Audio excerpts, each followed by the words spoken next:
You know what? I've been around for a while. I've traveled the world, met some interesting people, done some crazy things. So you might just think there's not much that could take me by surprise. You'd be wrong.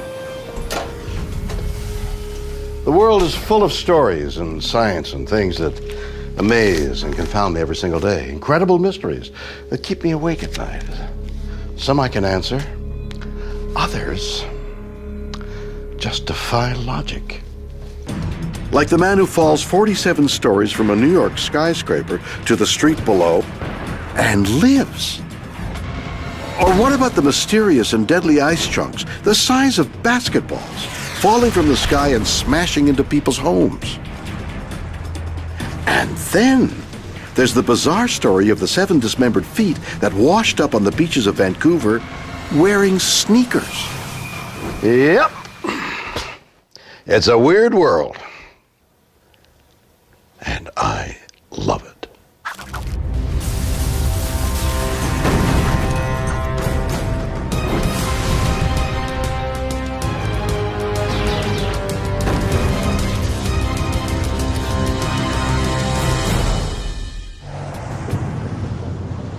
December 7th, 2007.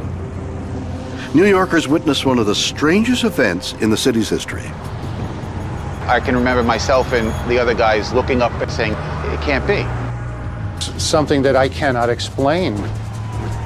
A dramatic accident with an outcome that justifies reason. Listen to this. Our modern way of life runs on rules. Laws that need to be obeyed, telling us what we can or cannot do. But really, most of these rules can't stop you from doing anything. If you choose to, you can break laws. But science is quite different.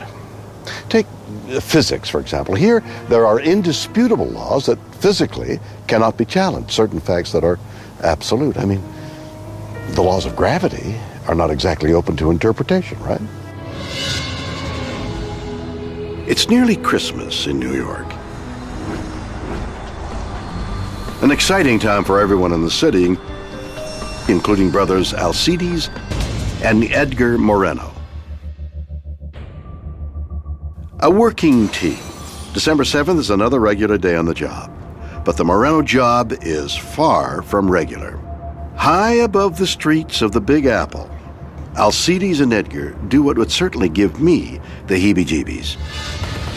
They're high-rise window washers. The window washers that I speak to seem to enjoy their work. They can enjoy the sunrise in the morning, and this is their chosen field, and they like it.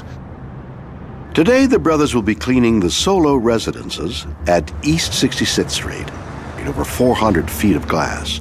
On the roof, the men prepare to launch a platform like this one. It's designed to suspend them on the side of the building as they work. Unknown to them, there is a serious malfunction, and the Moreno brothers are just moments from a terrifying and spectacular accident. The 2 window washers were preparing to launch the rig that morning. They got their equipment ready on the roof of the building. So they had a bucket of hot water, they had squeegees, and they had this rig attached to a carriage and had electric motors that would elevate them and hold them in place. Photos from that day show the brothers put down their lunches before positioning the platform. It's approximately 22 feet in length by 2.5 foot wide, and it's designed to carry 2 workers. Then they swung the rig over the edge of the building and got on the rig. When the men stepped on the platform immediately gave way.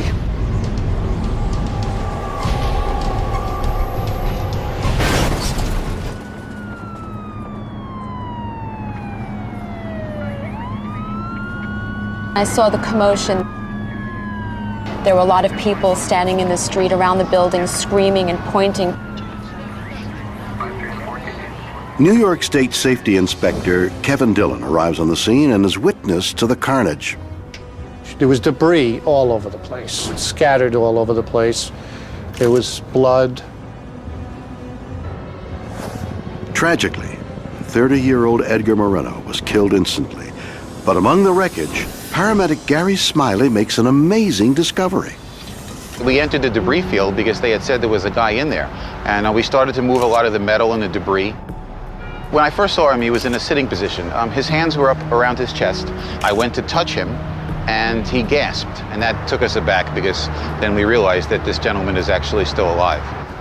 I can remember myself and the other guys looking up and just saying to ourselves, it can't be. It's just impossible. With no time wasted, Alcides is rushed to the hospital. The fall has left him with broken ribs and legs and severe spinal injuries.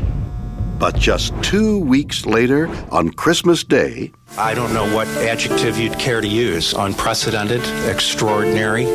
If you are a believer in miracles, this would be one. Alcides gives his wife Rosario the best present she could ever wish for. He speaks for the first time since the accident. He will make an incredible recovery. I don't know what to tell you. I'm still in shock. I've worked as a paramedic in New York City for approximately 25 years, and I've never seen anyone fall from that height before and survive. It's truly amazing. And I think Alcides has a guardian angel. To fall in excess of over 400 feet, it's just truly amazing. It would be millions and millions and millions to one of the odds of surviving a fall like that. I just can't explain how he could do that. Okay, even for New York City, this story is weird. Let's think about this. My single-story house must be what? 15 feet high? Even if I fell off my roof, it could be fatal. So imagine if my house was over 400 feet high. How can someone fall 47 stories and survive? The whole descent would have been over in less than 5 seconds. But during that time, something extraordinary must have happened. But what? So let's try and unravel this seemingly impossible mystery by starting at the top. It's up here that investigators have discovered that the cause of the accident might be the key to understanding how Alcides Moreno survived. According to evidence recovered from the accident scene, the fall was set in motion by two simple but deadly events. The first concerned the Moreno brothers themselves. If the workers had followed all the safety rules and regulations, they would have been attached to their safety ropes and would have been left dangling on the side of the building. So why weren't the Moreno brothers saved by theirs? Simple. They weren't wearing them. The second crucial event concerned the way the scaffold had been set up. Now, the window washing platform was supported by cables connected to two arms overhead. These loops of cables, fastened by crimps, were the only things securing the rig to the building.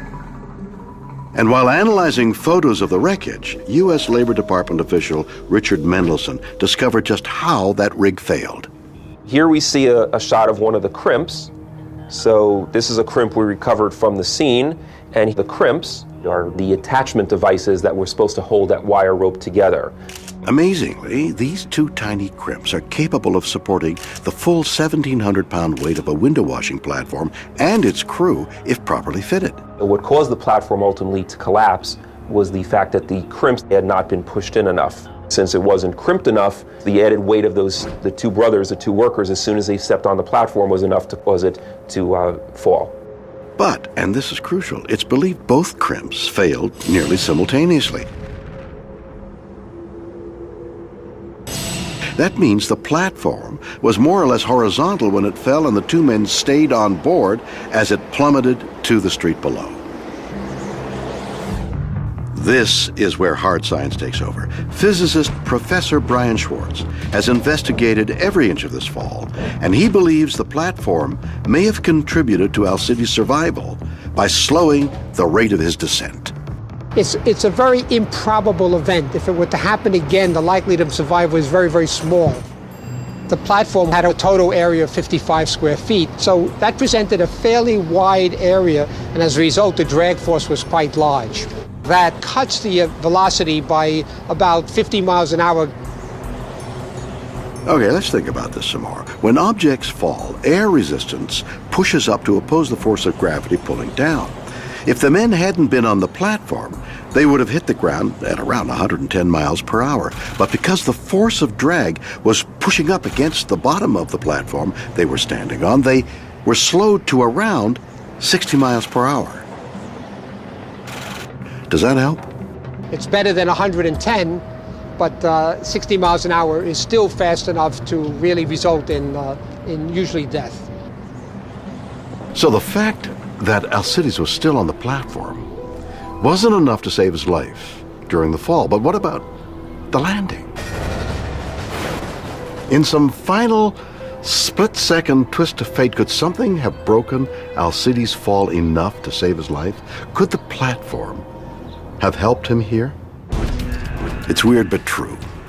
High-rise window washer Alcides Moreno survived the seemingly impossible, a 47-story fall from a New York skyscraper. But how? As investigators pored over the evidence, they discovered something even weirder. An incredible series of events in the final split seconds that may have combined to break Alcides' fall. What we can see here is we can see scrape marks and some damage to a parapet on one of the windows, and then a scrape going down the face of the building. And this is where we believe that the side of the scaffold platform impacted the short building next to it. No one knows for sure if this impact was the moment that caused Edgar Moreno to be thrown from the platform and killed. One thing, though, is certain. Alcides remained on the platform, with the rate of his descent reduced as he entered the final phase of the accident. The fall occurred in a certain way in which the sides of the scaffolding hit the buildings there in the alleyway, and as a result, the landing was a lot longer and a lot softer than it would have been had he just hit the ground flat. After hitting a ledge, the platform struck a low wall opposite, breaking his fall further and causing the platform to react in a crucial way that saves Alcides' life. When the platform impacted the adjacent building in that short wall, it collapsed into a V. And my understanding is that Alcides was located in that V when the platform collapsed onto itself. But how would that have saved his life? Being a big fan of NASCAR and growing up with the family, we've always watched these horrific crashes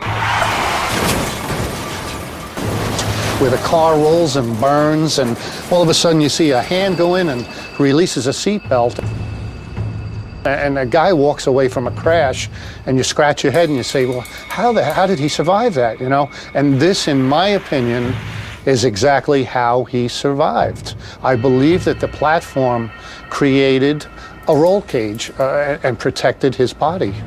The platform acted like a spring in some sense, that it broke his fall. Wow, what an irony. The very platform that caused this terrible accident helped protect Alcides. But that's not all. You see, Alcides' posture may also have helped save him too. The force of stopping got distributed over his whole body, so the force on any one part of his body was a lot smaller than it would have been had he hit, let's say, with his head first or feet first. You had 47 floors worth of cable and rope that was down in the backyard. It was a pretty immense rubble field that he was just, you know, as if somebody just placed him in the middle of it, and probably the only, you know, survivable position you could have found him in. It's the last piece to this incredible puzzle. Against odds of millions to one, a bizarre series of events combined to save this window washer's life. Many people believe Alcides' survival was a miracle. Well, if you think a miracle can be defined as incredibly good luck, they may be right. But it was also combined with the mind-boggling dynamics of simple physics. I like physics.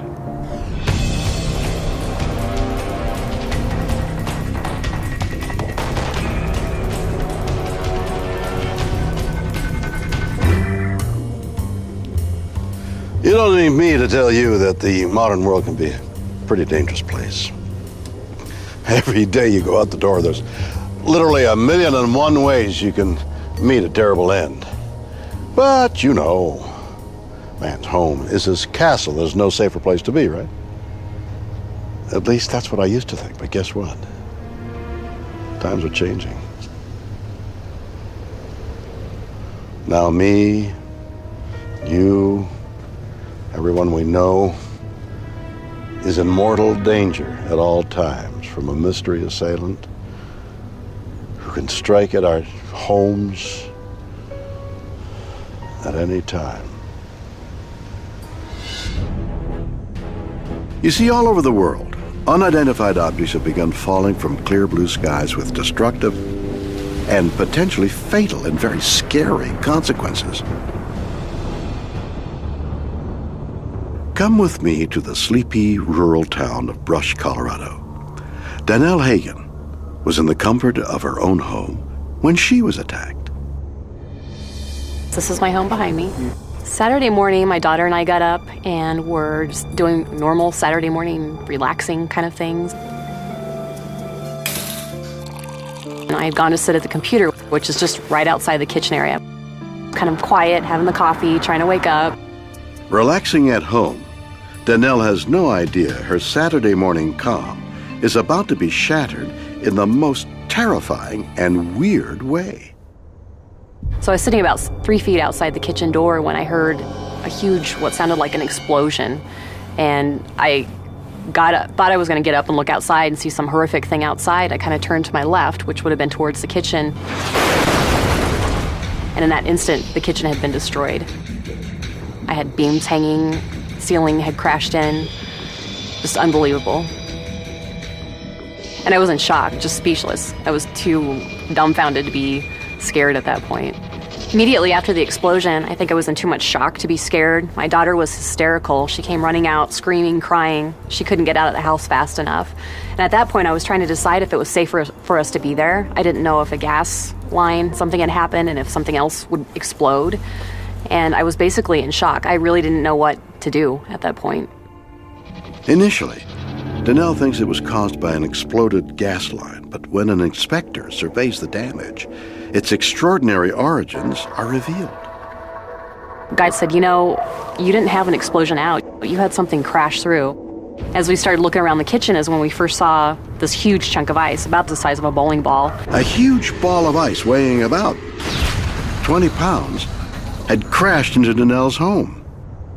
When I saw the large chunk of ice, I didn't immediately connect it with anything having crashed through. It was just, oh, how odd. You know, why would there be ice in the middle of all this rubble in the kitchen? So I didn't immediately put it together. It was after the fire department came and the gentleman from the gas company that we all started piecing things together. Ice? But ice is our friend. We skate on it. We put it in our drinks. We use it to help relieve injured muscles. Oh, no. This ice was not nice. It was huge. Just like this one. Weighing about 20 pounds. Imagine this crashing through your ceiling. So where in heaven's name did a piece of ice this size come from? Basketball-sized piece of ice. Maybe Shaq O'Neal finally made a free throw. To answer that question, I'm going to need some help. Some friends of mine, researchers at the Texas Tech, are going to see what kind of damage ice can do.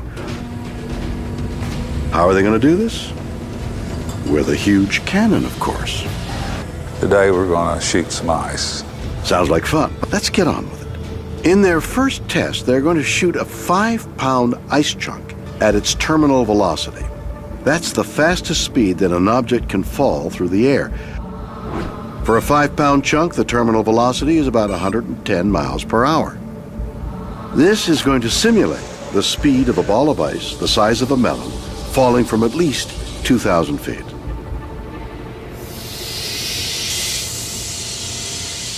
Clear. 3, 2, 1.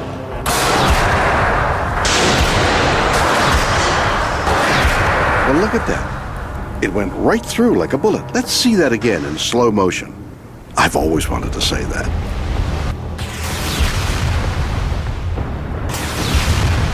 So we've confirmed that a falling chunk of ice can rip through the roof of a house, but this is nowhere near the destruction seen in Donnell's roof. It is estimated that a ball of ice the size of a basketball, like the one that hit Donnell's house, would have likely been traveling at a terminal velocity of approximately 150 miles per hour. But the test is only a partial success because we're not able to calculate from what height the ball of ice actually fell. To determine this, we'll need more clues. The most likely suspect, you might think, is this stuff: hail. Frozen water droplets that form in thunderstorm clouds up to 70,000 feet high and have been known to do some serious damage. Like here in Edmonton, Canada, where in 2007, hail the size of baseballs smashed down from dark, heavy clouds onto residential areas. But 700 miles away in Vancouver, a sky filled with thunderstorm clouds isn't exactly what Chris Drab remembers when a huge ice bomb crunched into his neighborhood in 2009. This was undoubtedly the strangest and most fascinating thing I've ever seen in my life. It was a very hot, sunny, bright Friday afternoon, and I was mowing my lawn, and I hear what was a loud noise, like an artillery shell or something thundering. And I look up in the sky and I see something falling at incredible velocity. I could see coming down this direction here what looked like a large chunk of rock or a large chunk of something, you know, trailing a plume of white debris or smoke after it. I didn't know what to think of it. It didn't compute because the sky was sunny, it was hot, there wasn't a cloud in the sky. Just like the case of Donnell Hagen, Drab's ice bombs came from seemingly nowhere on a perfectly calm and sunny afternoon, meaning it can't be hail. Weirder and weirder. Okay, where else could it be coming from? Here's a clue. Donnell's house happens to also be in the approaching flight path of a major airport. Coincidence? Could the world of aviation be responsible for these mysterious ice bombs?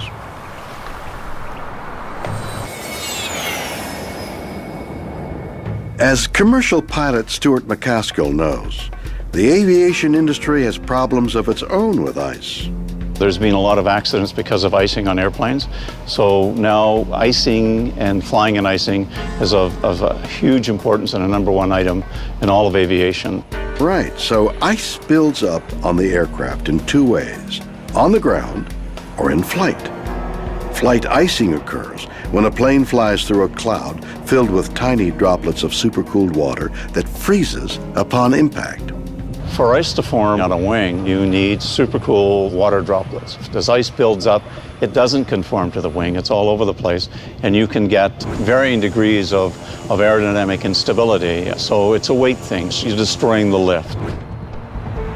Yeah, there is no doubt ice can be a major problem. That's why the aviation industry has developed sophisticated anti-icing equipment.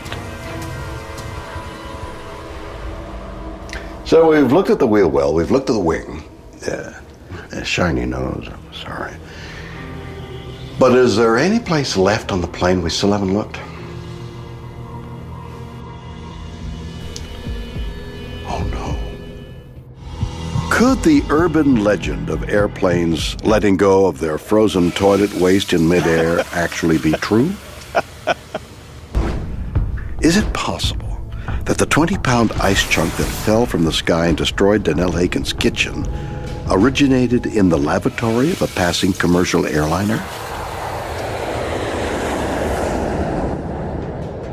An aircraft system is just the same as an RV system in that it is self-contained. This is the access panel for the lav service, and it's serviced on the ground, in flight, not accessible, and any seepage from this area in flight would be minuscule and certainly would not lead to any ice buildup that would fall from the airplane.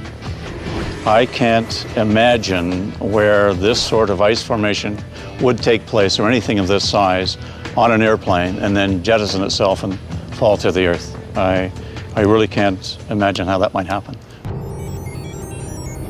Okay, this is getting spooky. If it's not hail, and it's not from an aircraft, maybe we need to go higher still to find the source of these killer ice bombs. Could the culprit be from outer space? Take comets. Comets are made of rock, dust, frozen gases, and, you guessed it, ice. Ice that vaporizes to resemble a tail as they approach the sun. The scary part? Sometimes they smash into planets, like in 1994 when a fragment from Comet B. Shoemaker, Levy 9, collided with Jupiter, releasing a frightening energy equivalent to 6 million megatons of TNT.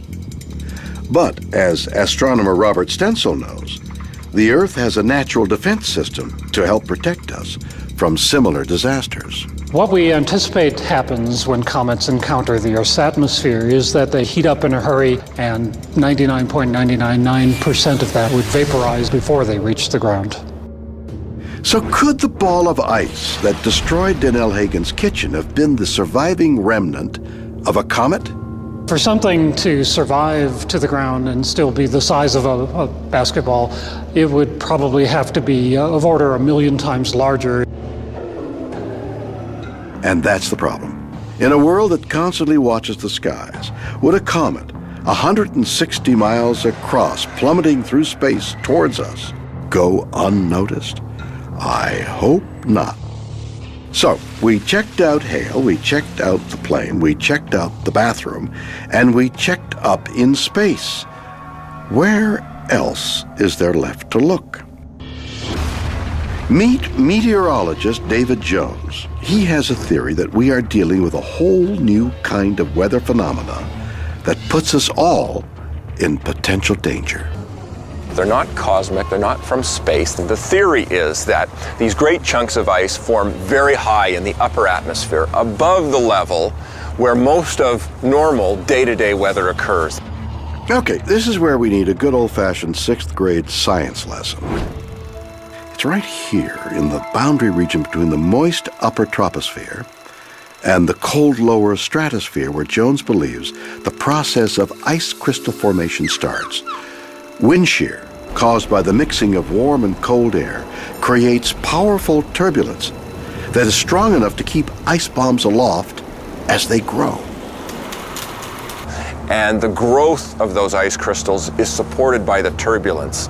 And the turbulence in this very moist air allows the crystals to grow, somewhat like hailstones do, until they're so heavy that the strong winds can't support them and they fall to the ground.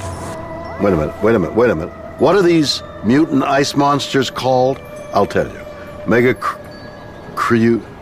Cremata? I'm sorry, guys. I'll get it right next time when there's no airplane. There's nothing wet, I promise you. So what are these mutant ice monsters called? I'll tell you. Mega cryometeor. Mega meaning large, cryo meaning ice, and meteor meaning of atmospheric origin.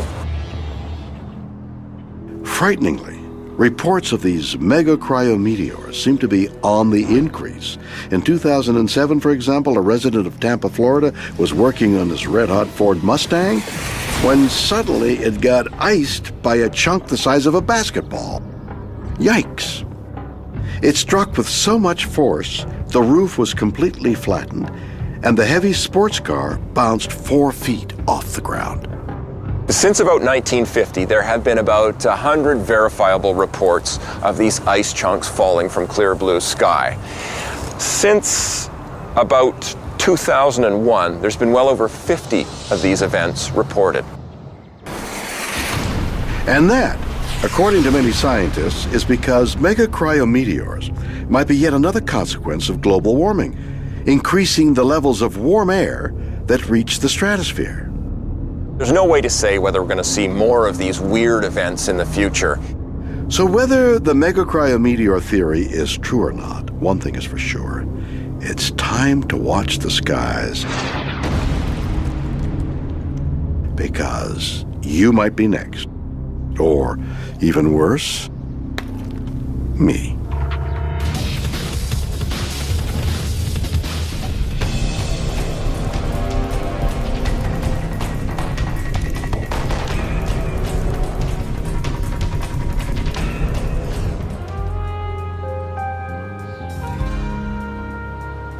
Some people just love hanging out at the beach, not me. I'm a pool kind of guy. I don't like skimming it, but I like swimming in it. I mean, just think about all the dangerous and slimy creatures that are in the ocean, and then there's all the junk we put in there. Pollution, trash, sewage. Did you know it's been estimated that for every square mile of ocean, there's around 45,000 pieces of floating plastic in it? Whew. This next tale is about the most sinister, mysterious, and downright, weird collection of seaborne debris ever to wash up on the shores of North America. Vancouver, British Columbia, a lovely place, famous throughout the world for staging the 2010 Winter Olympics, but infamous for a series of grisly and downright weird discoveries. August 20th, 2007. Jedediah Island near Vancouver. A young girl taking a walk on the beach makes a disgusting discovery. November 12th, 2008. A couple walking their dogs just a few miles away in Richmond, British Columbia, discover something equally as horrific. I saw a running shoe thrown up on a rock. I felt a strange sensation. It compelled me to do something about it. Not visual, it's just a sense that I had. Curiosity soon turned to fear when they looked inside. Then I could see there's something in it, so I wanted to figure out what it was. The shoe was in pretty good condition. As I turned it over, it looked like an athletic sock that had been well aged with what I would call a large ham knuckle bone in there. Now this is where it gets really scary, because what lay in the shoe wasn't animal flesh. It was a human foot. So what do we have? 2 Vancouver beaches, 2 unrelated feet. It was a shocking find, but amazingly, according to police, not actually that odd. There's a number of waterways that surround Metro Vancouver area, so it's not that unusual to have a variety of body parts wash up, and it's not usually newsworthy. These 2 feet were just the beginning, and as more sneakers wash up, news of this macabre mystery quickly spreads fear throughout the region. The left foot was spotted Monday morning floating in the waters off Westham Island. The kind of case you could see in a crime show on television, but it's happening right now in the Gulf Islands. After the 5th, 6th, 7th foot, it does appear pretty odd, pretty unusual. And of course, a number of theories have been put forward to us by the public through our website, etc. And there's certainly a curiosity as to what's happening. In a little over a year, a total of 7 feet wash up on beaches in close proximity to Vancouver. 5 right feet and 2 left, all wearing sneakers. The media call it the case of the missing feet. Meanwhile, the police and criminologist Dr. Gail Anderson struggle to identify who the decomposing body parts belong to. We have DNA on all of the feet that have been found. The problem is we don't have anything to match it to. Your DNA alone isn't going to tell you anything. It's just a barcode. And you see, that's the problem. Without bodies, identifying the victims is nearly impossible. But at least analyzing the DNA does provide some data.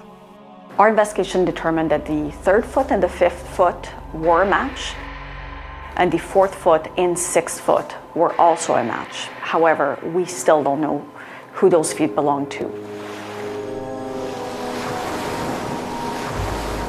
The case of the missing feet. I shudder at the thought. Where did these 7 sneakers come from? And to whom did the feet inside belong?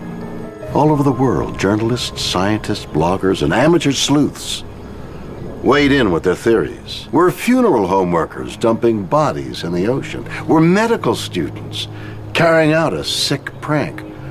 Or was this the work of another Vancouver serial killer? Yes. I said another one. A number of people have brought up the theory of it's probably another serial killer. In 2007, Robert Picton was convicted of the murder of 6 Vancouver women and charged in the deaths of 20 more. Could he have been responsible for the feet too? But if the feet had been cut off by a serial killer, the telltale signs of the act would be visible to forensic experts like coroner Jeff Dolan. With respect to separation, whether it's a natural or mechanical separation from the body, experts who conduct tool mark analysis would examine the bones to see what type of mechanism had actually separated that bone from the rest of the body. But the team came up with a surprising answer. There is no evidence that there was any kind of mechanical separation of these bones. They've come apart at their natural point of separation. So if the feet had not been intentionally severed, what happened? Dr. Anderson believes she has the answer based on her research into what happens to submerged flesh as it decomposes. This is Venus. This is the Victoria Experimental Network under the sea to look at decomposition underwater so that I could see how a body decomposes, what animals feed on it. When you bring the body ashore, you see marks on the body. Well, what's that? Is that suspicious? Is that foul play? Or is that just something naturally caused by animals in that area? Instead of putting more human cadavers at the bottom of the ocean, Anderson has another option, a pig. Pig carcass is very similar to human, so they do decompose in a very similar manner to the way a human body decomposes. And they're fed on, certainly terrestrially, by insects on land in a very similar manner to that of a pig carcass, to a human body. So we use these in a lot of our experiments. So we hope that these would be very, very similar to what would happen in a human case. According to Dr. Anderson, the sea is a very inhospitable place for bodies. In these cases with Venus, we've been able to see it actually performed by these animals, by the crabs in particular, the large Dungeness crabs and also the smaller squat lobsters. Once the flesh is gone, it doesn't take long for the body to come apart, a nasty process known as disarticulation. Wrists and ankles have got lots of tiny little bones in them, so it's very easy to disarticulate those by natural activity. Okay, so the process of decomposition underwater will lead parts of the body to come loose, to disarticulate. So why was it that only feet were washing up on the beaches of British Columbia? Why not hands or even heads? Perhaps the answer lies in the footwear itself. The feet that have been washed ashore were in running shoes. Now, if you think about a running shoe, throw one in a swimming pool, it floats. So it's a flotation device, and I think that's probably why you're specifically finding feet and not finding the rest of the body. Okay, so we know that feet can naturally come free as a body decomposes. We've figured out why they floated ashore. But the real mystery remains. Where did the 7 feet come from? In a little over a year, 7 dismembered feet washed up on beaches in and around Vancouver. Police now know that the feet weren't sawn off, thankfully, and that it was the sneakers that floated them to shore. But the origins of these feet remain a mystery. Many believe that the feet were a grim souvenir of the massive Asian tsunami of 2004, a theory supported by the fact that one of the shoes found was only sold in India in 2003. We were getting phone calls, emails, letters from around the world, people who had missing family members from the tsunami. Seems plausible, but according to oceanographer Eddie Carmack, the tsunami theory holds no water. One thing to understand about the oceans is that they are a system highways that we call gyres. Water goes around and around in these gyral orbits. And particles following these orbits can come from great distances at sea. I would think it very unlikely that the feet would have come from the Indian Ocean. The ocean currents don't link up that well. It's not a very direct path. And if something did drift from there, it would take well over a decade to reach these shores. Given that feet started appearing just 3 years after the tsunami, investigators are forced to start looking for another explanation and turn to the recent crash of a small plane off the coast of British Columbia. At that stage of the investigation, only one individual had been recovered. The rest were unaccounted for. When the feet began to appear, we expected to have a hit in that cluster. But these hopes were soon dashed. The DNA from the feet doesn't match with any of the crash's victims. A global search for clues has turned up nothing. The feet can't be coming from tsunami victims. They didn't float thousands of miles across the sea.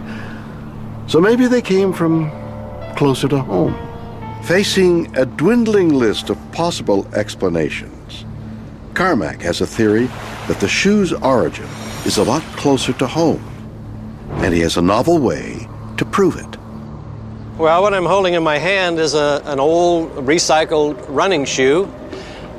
It's been inserted with a satellite track GPS system, and it has been ballasted. So when this is thrown in the water, it's about as close to replicating the pattern that a drifting shoe would follow. By dropping these shoes from various points around Vancouver and tracking their every motion via GPS, Carmack believes he knows which currents carried the missing feet to shore. Behind me is the Alex Fraser Bridge. Fraser River is flowing from my left to my right to the sea. 3 of the shoes were found on the mouth of the river on the islands downstream. So the direction of travel is certainly consistent with the pathway of the river. So it appears that the river, not the ocean, is the likely source of the shoes. But investigators still have no names, and they're growing desperate. We have gone public with the photos of the footwear in the hopes that somebody would recognize it as belonging to that of their loved one. This ID tactic seems like a long shot, but apparently it's right on target. The first foot, which was located on Jedediah Island on August 20th, 2007, was later identified to that of a missing missing male from the Lower Mainland here. He was last found to be in some type of emotional distress. Suddenly, in a sea of red herrings, one theory stands out: a surprising appearance of naturally disarticulated body parts with no visible sign of homicide, all found in water systems near bridges. They could be suicide victims. They could have been people that jumped off the bridge. We have a number of people that are presumed dead in the database, where only their vehicle was found parked on a bridge. And while the suicide theory seems likely, it remains just that, a theory. They all remain active investigations. There's no such thing as a cold case. We never thought that we would end up at 7 feet. Only time will tell whether or not there will be an 8. In the end, there are no hard answers, just more questions. And after 3 years, 7 feet, and endless questions, the case of the missing feet remains open and unsolved.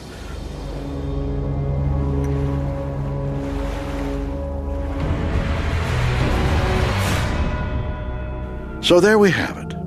3 strange and mysterious stories, but each with many plausible theories to explain them. Did Alcides Moreno survive his 47-story fall because of a freak series of events conspired to break his fall? It seems so. And the lone ice bombs falling from clear blue skies all over the world, a new quirk of global warming? Maybe.